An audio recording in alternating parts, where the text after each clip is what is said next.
Welcome to Culture and Dot Value TV. Anyị otu ọma mana unu apụtago. Ana m ekene unu n'ife niile nke unu na-emegwe maka na asị na-ekene dike na nke ome ọzọ. Ana m ekene unu na subscribers unu na-enye m, like unu na-enye m na followers unu na-enye m. Mana n'ụbọchị nke taata anyị nwekwara inu ọbụla anyị atụrụ unu ka ndị ụmụ Igbo esikwa na na-amata ife. Inu nke taata anyị atụrụ unu bụ inu na-asị na osisi chọọ ndụ opuo n'okwu alụsị. Osisi chọọ ndụ opuo n'okwu alụsị.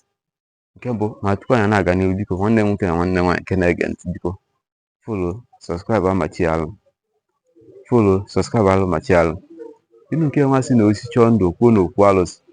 Nke ebe a na-atụ dị ka nkọ gị osisi na-achọrọ ndụ n'ike tapuo n'ezi maka ndị Igbo ji ọsị na osisi kwuchi ụzọ na-eri apama. Opuo n'ezi onye mgbọsị chọrọ igbutu anya n'osisi nwere ife dị na ya. Opuo n'ubi mgbọsị chọrọ igbu esi mba osisi nke ihe apụrụ ị na-emebiri ụmụ ife igbu ya. Opuo ọ dị n'ime ụlọ mgbọsị chọrọ igbu anya sị na ọ na-emebiri ime ụlọ. Mana nke pụrụ n'okwu alụsị ihe egburu ya a ga-amụ ya akwa a ga-asị na osisi alụsị igbuo ya gị na ife eme. Inu nke nwa dị omi ma dị kwesị mmụta. Osisi chọọ ndụ opuo n'okwu alụsị. O nwere ife ya aga chọọ ime ihe emere ya maka ebe ọ dị ka m wee na ofu nwata bịa tie ya ife ma o mee ya ofe ife wee chụa ọ gbara ogbo gbakwuru onye nze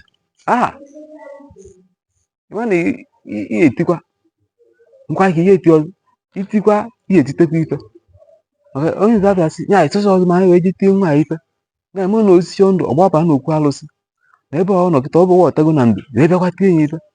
Ọnụ onye nze gịnị achịpịa ọ sị onye nze afachi obido sị maka ife nze onye nze abụda na sị ebe ọ ka nsogbu ya dị ọgụwarị asatọ ji na abụ ofu ewu ọkụkọ ọcha ọkụkọ oji ife oji ọkwụrụ ọtọ asị ọ n'ime obu na ọ gbabago na ndụ nwaanyị ji ojekwa tie enyi ife ebe a n'oge maka ikpe ma ikwesịrị ịrapụzi mgbe ọ pụtara na osisi chọọ ndụ opuo n'okwu alụsị ikwesịrị ị na-eyuzu akọnuche wee na-eme ife ife nwa bụ o meghego ife ọ na ojegwo chee ebe ọ ya agbaba ndụ ijekwa dị ebe ahụ tie enyi ife ọnụ ọnọ nwa ụzọ onye na-asọpụrụ isopụkwuru okenye nwa sopụkwuru onye nze nwa ọ bịa ka ikpe ya ejiri ọma ya.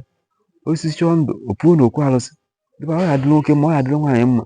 Ma tupu m na-apụ biko tụsara m inu nke nekwa bye bye.